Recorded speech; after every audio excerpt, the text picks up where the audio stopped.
Hi everybody, I'm making this quick video to try and help students learn how they can program from home. There's a few ways you can do it. In a perfect world, if you have a PC, you can download Visual Studio and then you will automatically have access to C# console applications. If you only have a Mac by chance, then you can download something that sounds like Visual Studio, but it's a little different. It's called Visual Studio Code. And after you download that, you would have to download .NET Framework, but that gives you essentially the exact same thing. And say you have neither one of those.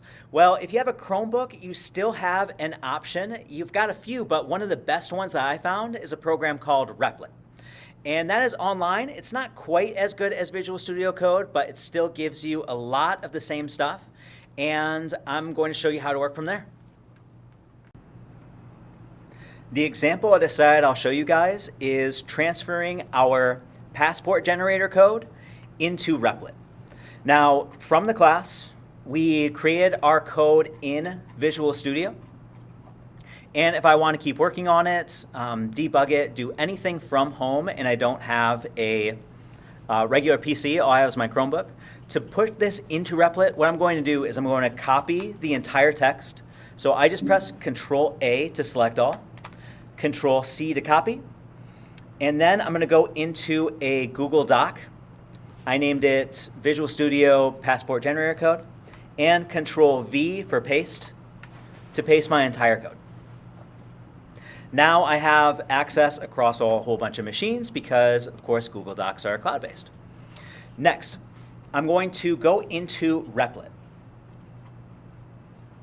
To find Replit, I will attach a link, but you can also Google search Replit C# compiler, Replit spelled R-E-P-L-I-T. Go ahead and open it up. And you are not going to see the screen right away. You're going to actually be asked to create a login. Go ahead and do so. Replit is very good about not giving you spam mail. And from here, I can create a new C# app. I'll call this Passport Generator or Passport Code. And then create app. And you will immediately notice some differences. I actually do have a console right here. And I can run, however, you don't see anywhere where I can type the code. I'm going to have to add that.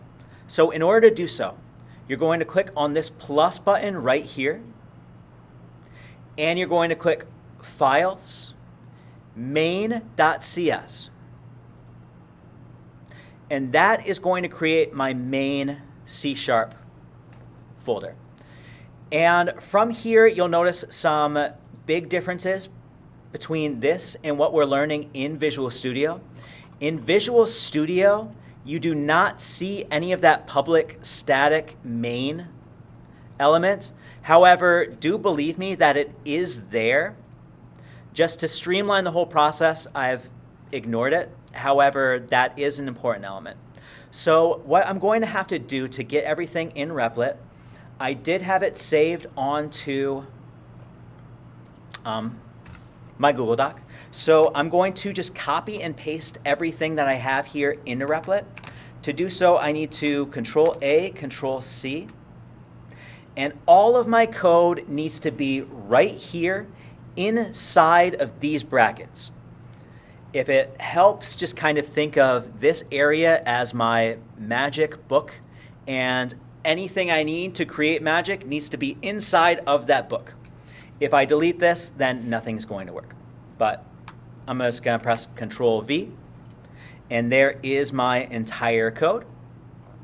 And now if I press Run,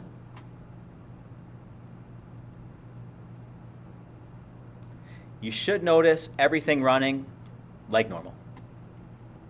I have a few elements here which weren't needed, but welcome Passport Generator 2000, enter your name, Mr. Abissi, date of birth,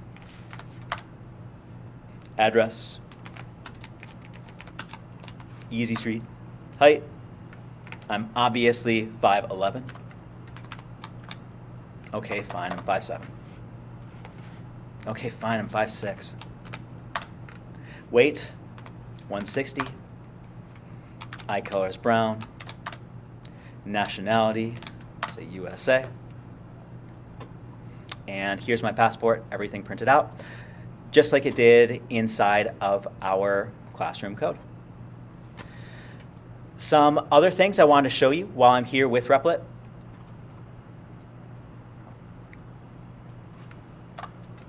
Most elements will work very similar to how we had them working in Visual Studio, but you will notice some pretty big differences. My global variables, I can still get the AI to guess what's going to be next, which is fantastic. It has a few good guesses.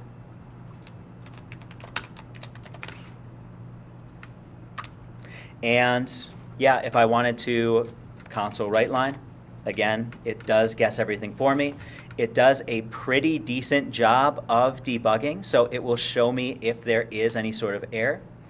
For instance, if I forgot a semicolon, you can see right down here there is that red stop sign. And I happen to notice this one right here too, but it tells me right here there is a semicolon expected on line 20. There we go. And if I wanted to type something in, I'd say name equals console read line. I also have a lot of those other console commands. Like if I write console dot, you'll notice all of these are available. However, I'm going to tell you that most of them will not work on Replit. They do happen to be there, but they're not going to really do anything at all. But console background color, blue.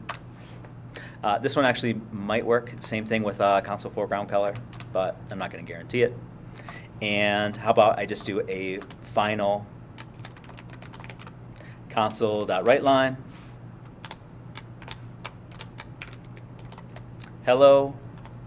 Yeah, whatever your name is. It is nice to meet you. And of course, don't forget your semicolon.